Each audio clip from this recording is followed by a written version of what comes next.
Ja, brez delovanja ledvic ne moremo živeti.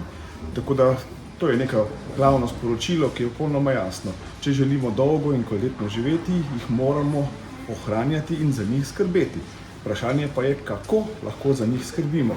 Zdaj, nekaj stvari lahko naredimo sami, pomeni naš življenjski slog, koliko alkohola zaužijemo, koliko preslane hrane zaužijemo, koliko preveč stvari zaužijemo, torej ali se primerno obnašamo v smislu, da se ne redimo. To so vse stvari, ki vplivajo na funkcijo ali bolje delovanje in obremenitev predvsem naših ledvic. In vse, kar sem zdaj navajal, so že dejavniki, na katere lahko sami vplivamo. Ne moramo pa vplivati na katere stvari, ki so pa pogojene z genetiko. Genetiko danes vemo, da so pogojene stvari, kot je visok krvni tlak, kot je sladkorna bolezen in včasih tudi kakšna debelost, ki ni seveda povzročena samo od nas samih.